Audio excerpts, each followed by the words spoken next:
Nos metemos ahora en el espacio dedicado a, como suelo decir, personajes, lugares o hechos singulares. La semana pasada fue especial para nosotros porque hablamos de lo que más nos gusta, que es, o nos gustaba, o me gustaba a mí y a Tony le sigue gustando, no lo sé, como es el periodismo, con Manuel Chávez Nogales. Y hoy vamos a hablar de deporte, que llevamos sin, que a Tony le encanta también, ¿no? Y también de cine, a medias, ¿no? El caso, que ya casi lo he presentado porque te he nombrado, Tony, mi compañero, mi amigo, periodista, escritor, Tony Cruz. Muy buenas noches, Tony. Muy buena, Rafa, ¿qué tal? Un saludo a todos tus televidentes. Sí, es una historia que, a ver, tiene deporte, tiene cine, pero sobre todo creo que tiene una enseñanza que creo que es lo bueno de todas las historias. No todas las historias deben tener moraleja, de hecho no se puede decir que esta tenga un final estrictamente feliz, de hecho yo creo que no tiene un final como tal, pero sí que tiene una enseñanza, yo creo que eso sí que es importante. Correcto. Eh, Esta película la hemos mencionado en Esto es serio, en una edición de ese debate absurdo entre Francisco Muñoz y Mario Barrado. Rocky, pero la original, 1979, creo recordar. 5. Cinco, sin premio. Pues vamos a hablar Bueno, de... 76, perdón, la peli de 76. Bueno, pues 76. Mejor así Que no tiene rima. que con el otro final. El caso, vamos a hablar del hombre que inspiró a Sylvester Stallone, que fue el guionista de Rocky. Se llama Charles Webner o Webner. Bueno, a mí me gustan las historias de perdedores o de gente que a lo mejor desde un relativo anonimato pues ha dejado un legado, ¿no? Como bien sabes, ¿no? Y Chuck Webner entra de lleno en ese elenco, ¿no? de personajes que tal vez pues, no sean muy conocidos, pero que sí que creo que han sido importantes para la historia en general o en este caso particular para la historia de tanto del deporte como del cine, ¿no? La historia que vamos a conocer la leí en este libro, El signo de los tiempos, que es bastante interesante porque refleja historias de personajes muy singulares en general y habla de un tipo bueno, que no nació precisamente en un entorno amable, aunque tampoco es que fuera un entorno, se puede decir, desestructurado, ¿no? Y que tuvo que aprender a ganarse la vida a puñetazos, ¿no? Estamos hablando de un púgil que tenía sangre judía, sangre un poco mezclada de su nacimiento, que nace en Nueva Jersey, en Bayonne, una ciudad llamada Bayonne, y que fíjate cómo le apodaban como boxeador, que era el sangrador de Bayonne, lo cual demuestra que era el típico boxeador que se le puede conocer como sparring, más o menos, porque al final, entre el 64 y el 78, porque fue un señor que nació, que hasta donde yo sé sigue vivo, nació en el 38, tiene ahora 85 años, entre el 64 y el 78 acumuló 35 victorias, que 17 de ellas fueron por KO, 14 derrotas y 2 empates. Pero entre esas derrotas, pues bueno, tuvo un combate con George Foreman, otro con Sonny Liston, en fin, gente muy, muy importante. Y bueno, él tiene una historia muy singular detrás porque Tony, estuvo, permíteme un apunte. El sangrador de Bayón era porque las cejas sí, le sangraban con una facilidad tremenda en los combates y además de forma importante. El dato, acumuló 329 puntos de sutura, el sangrador de Bayón. no está nada mal. Bueno, pues este señor aprendió a boxear en la calle, ¿no? Porque bueno, en las calles donde él se curtió había militares, gente, digamos, de sangre caliente, y eso hacía pues que él estuviera en permanente contacto con ese boxeo urbano, ese boxeo, digamos, natural, no precisamente de escuela, ¿no?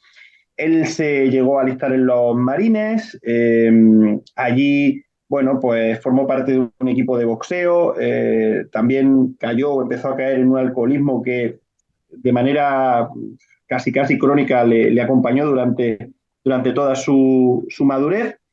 Y bueno, él se estrenó como boxeador, he dicho, en el 64, en el Madison Square Garden, tuvo un buen estreno.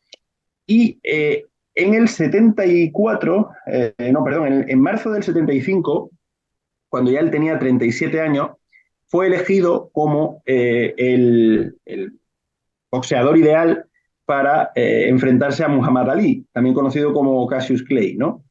Eh, no sé si recuerda un capítulo de Los Simpsons, yo sé que a ti todo esto te gusta, de Los Simpsons, en el que Homer se enfrenta con, si mal no recuerdo, es con Foreman, ¿no? O creo que es con Foreman. Y bueno, pues recibe una tunda porque Moe descubre sus cualidades como recibidor o como tiene un nombre, bueno, como un saco de boxeo que aguanta muy bien en pie, ¿no? Pues un poco en ese sentido eligieron a este señor, a Chuck Werner, para enfrentarse a Muhammad Ali, que venía precisamente de ganar a George Foreman en Zaire, en un combate súper célebre. Y por eso, pues claro, Don King, que era el manager de Muhammad Ali, dio la oportunidad de un combate sencillito, de una manera cómoda, para que se exhibiera Muhammad Ali a la vuelta del Zaire y ganara, pues lógicamente, un dinerete, ¿no? Webner acepta esa lucha, una lucha claramente o aparentemente desigual, era un David contra un Goliat por $100.000, y durante todos los prolegómenos, tú sabes que en el boxeo, que por cierto es un deporte muy literario y ha habido grandísimos escritores que han dedicado muchas páginas al boxeo, pues durante los prolegómenos hubo los típicos piques. Lo que pasa es que Ali tenía una postura muy arrogante, muy egocéntrica, ¿no? Se, siempre se jactaba, y en este caso se jactó quizá en exceso, porque incluso ya en el pesaje hay vídeos en los que se le ve que está como tonteando con Webner, digamos que le faltó constantemente al respeto, ¿no? Y bueno, llegó el combate, y el combate, fíjate, se llamó, se llamó por los medios Dale una oportunidad al blanco. Ese fue el nombre que se le puso al combate en fin, para que nos hagamos una idea de las expectativas que había por uno y otra parte, ¿no?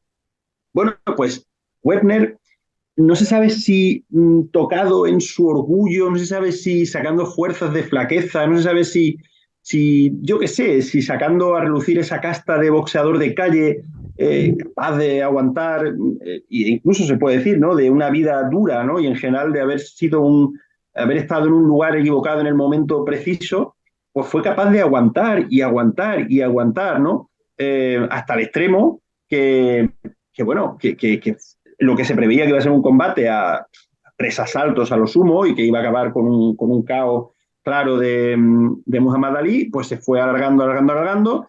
Y bueno, en el noveno asalto, aprovechando un descuido de Muhammad Ali, pues Webner llegó a derribar al campeón del mundo. Un campeón del mundo que solo fue derribado 2 veces en toda su carrera, ¿eh? Y una fue por este señor, que era, pues eso, un tipo que prácticamente nadie conocía. Bueno, lo que se supone y se entiende como una de las mayores sorpresas de la historia del boxeo, ¿no? Claro, cuando este señor Webner derriba a Ali, él, claro, el árbitro tiene un momento de la pelea, porque acaba el asalto, se va a su esquina y le pregunta a su entrenador, ¿le he derribado, no? Como diciendo, no me lo puedo creer. Y el preparador le dice, sí, sí, pero creo que le has cabreado. Claro, efectivamente le cabreó, porque Ali, el llevar el árbitro del combate era un tal Tony Pérez. Pues cuando hizo la cuenta de protección, que se conoce cuando un boxeador se cae, pues se le veía que Ali, que además hay vídeos de todo esto en YouTube, tenía un cabreo tremendo, ¿no? Pues claro, ya se lo tomó totalmente en serio, ya se le acabó la broma y claro, se dedicó a darle una somanta con todo su repertorio a Webner, que sin embargo fue aguantando, aguantando, aguantando, aguantando hasta el 15.º asalto, es decir, el último. Aguantó hasta que ya, pues, llegó un momento en el que las fuerzas le fallaron. llega un punto en el que le pregunta el árbitro, que es muy clásico, le llega a preguntar que cuántos dedos ve, ya gracias a pellizcos de su preparador es capaz de ver que tenía 3, pero ya no veía nada, y bueno, ya al final acaba, pero solo 19 segundos antes del final de todo el combate, a 19 segundos del final digo, acaba perdiendo por KO técnico, ¿no? Pero bueno, pues esa fue la historia del combate entre Chuck Webner y Muhammad Ali, que per se ya podía haber entrado, ¿no? en la historia del boxeo, ¿no? Del deporte, porque bueno, al final, pues, de esas epopeyas, ¿no? Que un modesto, pues es capaz de plantarle cara a un titán, ¿no? Pero es que uno de los espectadores de ese combate era Sylvester Stallone. Estaba allí de espectador pasándolo mal, pasándolo mal porque, a ver, la historia de Stallone también tiene su miga, ¿no? Él es hijo de un italiano y de una judía también. Nace en Nueva York, se cría en Nueva Jersey y bueno, pues tampoco se puede decir que tuviera una infancia pequeña y sobre todo porque ya desde su nacimiento todos conocemos esa característica, ese característico labio de Stallone, esa forma de hablar. Bueno, pues tal vez no se sepa que fue porque tuvo un parto complicado y con un forceps le tuvieron que sacar del interior de su madre y como en aquella época, estamos hablando del año creo que 48, cuando nació Stallone, 46. o 46, pues evidentemente los medios no eran como los de ahora, pues le provocó una pequeña deformidad que todavía hoy le caracteriza, tanto en la forma de hablar, de comunicarse, como en su aspecto físico. Ese labio tan característico de Stallone no es que fuera como muchos creen por pelea, no, de nacimiento era así, ¿no? Entonces, pues, él puso todo su empeño en ser actor. Y bueno, de un modo o de otro quería conseguirlo y a toda costa, pero no le daba, no le daba de primeras. Y bueno, pues al final, en ese momento de su vida en el que tenía muchísimas dudas, en el que no sabía a qué exactamente dedicarse, llega a vender a su mascota, que era un perro al que le tenía muchísimo cariño, por $25 en una licorería, porque no tenía dinero ni para comer y eso le hizo que saliera de esa licorería llorando, hecho polvo y bueno, con ganas de dejarlo todo. Y poco a poco, pues, él se mete en un gimnasio. Él dice que era la época en la que la gente fumaba en los gimnasios, es decir, no es que fuera muy serio, pero él se lo tomó muy en serio, entre otras cosas, para superar sus complejos de inferioridad, ¿no? Cuando ya su cuerpo se pone un poquito a tono, él empieza a aceptar todo tipo de papeles para acercarse al mundo del cine. No sé si recuerda esa intervención que hace de matón en la película Bananas de Woody Allen. Ostras, pues no. Él sale con unos cuantos, es una escena muy grande. Es que Woody Allen me hace mucha gracia y esa Sí, película pero a mí esa película, fíjate, Tony, no me tira. no, no te Por eso a gustó, lo pues a mejor mí no me me quedé encantó. yo con la copla. A mí me encantó Bananas y entonces pues, sale una escena de Stallone persiguiendo con otros matones a Woody Allen. Luego llega a hacer, bueno, llega a hacer una película porno, porque se queda sin fondos de ninguna manera y tiene que aceptar una película porno, ser actor de una película porno, ¿no? Y digo, cuando ya llega al punto en el que la vida parece que le ha alejado de su pasión por el cine, pues Sylvester Stallone ve este combate y se queda tan impactado por la historia de Chuck Webner y no tanto por su historia deportiva, sino por su historia de superación, que se va a su casa corriendo y se pone a escribir un guión que era el de Rocky.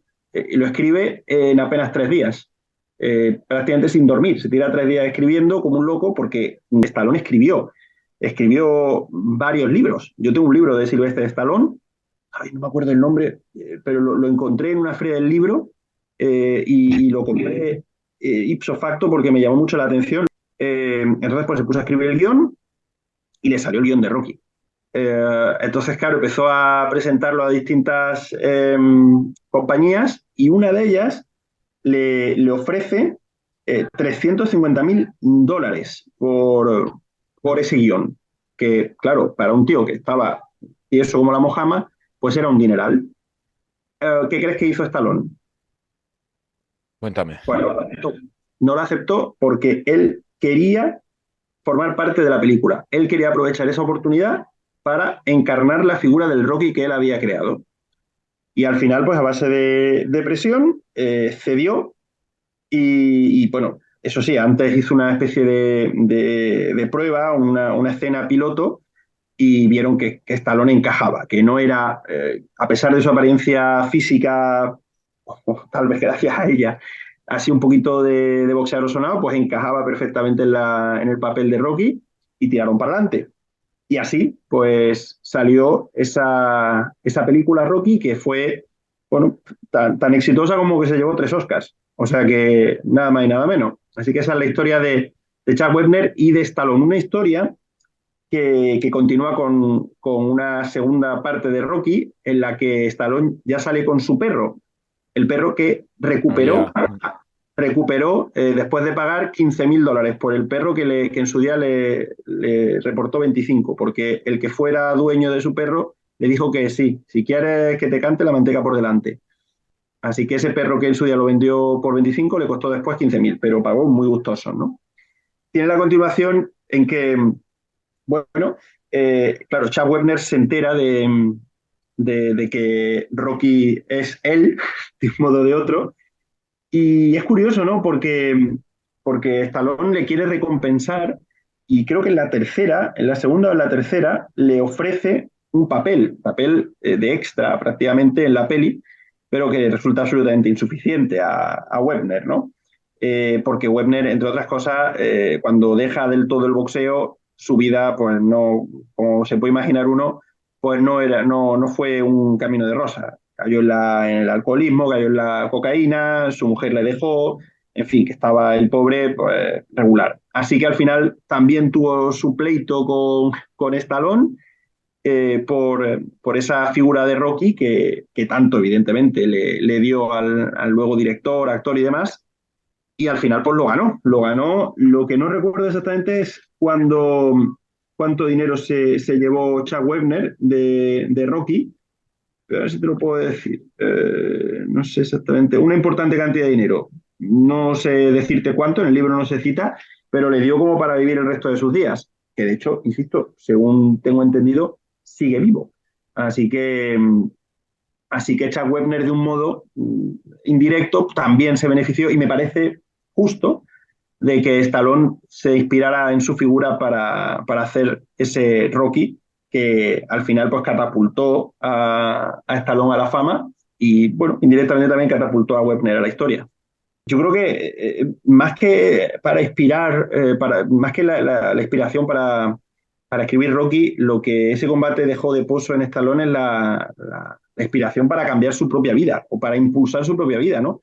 En la peli de Roque hay una frase que dice algo así como, por mucho que te golpee alguien, quien más te puede golpear es la vida, ¿no? Y no se trata de lo fuerte que puedas pegar, sino de cuántas veces te puedes levantar cuando la vida te golpee, ¿no? Y bueno, en cierto sentido, yo creo que esas frases que Stallone pone en Rocky, perfectamente las podría haber puesto él en su propia vida. Porque claro, estamos hablando de la historia de una persona que poco a poco va ganando prestigio y credibilidad cuando él perfectamente podía haber ido hacia un camino muy distinto, ¿no? O de actor porno. Por cierto, la peli que hizo se llama The Party at Kitty and Stats. Es la peli porno, pues si alguien tiene curiosidad de buscar a Stallone, yo no lo haría. En algunas, seguro que hay algún friki que lo ha conseguido ver y disfrutar de esa peli pornográfica. Eh, pero lo que te digo, ¿no? Que al final pues, podría haber sido un típico actor desconocido, sin más pena ni gloria, y gracias a ese impulso que se dio o esa oportunidad que él mismo se dio en la vida, pues acabó siendo uno de los actores, bueno, yo creo que está en el Olimpo de los actores de acción históricos, ¿no? Yo creo que Schwarzenegger, él, y no sé si, yo creo que el resto está a mucha distancia, pero bueno, Sí. habrá gustos, ¿no? Van Damme o Seagal, pero el resto está a una distancia muy grande, ¿no? Mm, totalmente, totalmente. Tiene 76 castañas ya, 76 añazos ya Sylvester Stallone, que se dice pronto, ¿eh? Sí, Eh, Tony, lo que demuestra, como has venido diciendo durante el programa, es que nunca uno debe de rendirse, ¿no? Y nunca uno debe cerrar la puerta. Sí, desde luego que sí. Por cierto, me viene a colación esto que acaba de decir, que acabo de descubrir el libro que tengo, que ahora buscaré entre la maraña de libros que tengo aquí detrás por leer, que se llama Paradise Alley, que cuenta su vida y que luego también lo llevó al cine, ¿no? Protagonizada, lógicamente, por él mismo en primera persona y es una película, creo que bastante menor, del 78. Pero que en esa misma peli, Paradise Alley, cuenta un poco la historia de una persona tratando de hacerse un hombre en el mundo del deporte. En fin, es curioso, ¿no? Porque habla también de Hell's Kitchen, que es de donde se curte Stallone, y al final, pues bueno, digamos que sus primeras cintas, las primeras cintas que él en este caso escribe y que en este caso sobre la lucha profesional, no sobre el boxeo, sobre la lucha profesional, va para de ahí salir, ¿no? Sus primeras cintas están enfocadas siempre hacia lo mismo, ¿no?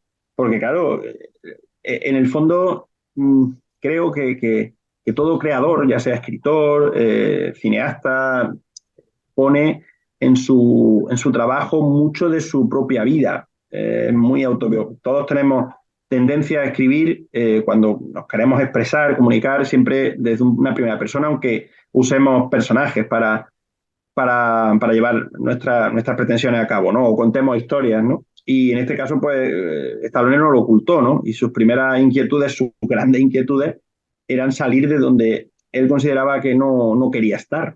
Era en esa zona, bueno, pues un poco de tierra de nadie, clase media baja o baja, y no digo económica, digo, tú me entiendes, desde el punto de Sí, sí, vista sí, sí. de pasar desapercibido, ¿no? Y bueno, pues en esas primeras pelis, Paradise Alley es creo que la tercera o cuarta de su filmografía, pues desde luego yo creo que mira, justo después de Rocky tiene otra que es Fest, estoy viendo su filmografía, y luego está Paradise Alley, o sea que Paradise Alley es la segunda peli que guioniza Sylvester Stallone.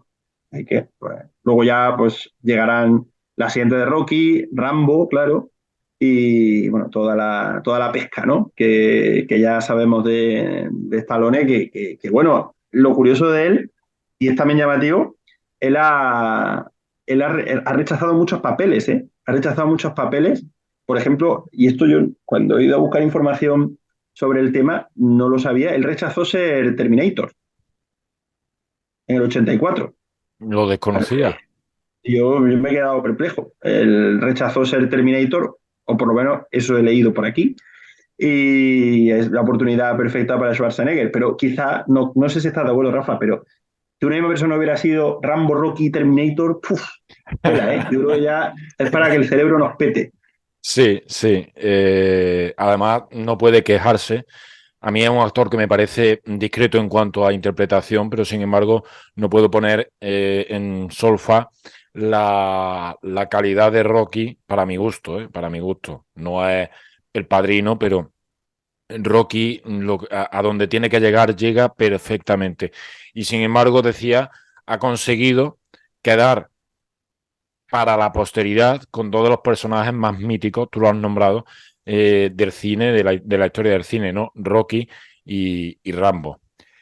Tony, como siempre, muchísimas gracias. Chuck Webner, el verdadero Rocky Balboa. Y hemos hablado también un poquito del hombre del labio así, de Sylvester Stallone. Muchísimas gracias, como siempre. Un abrazo. Un placer, Rafa. Gracias a ti.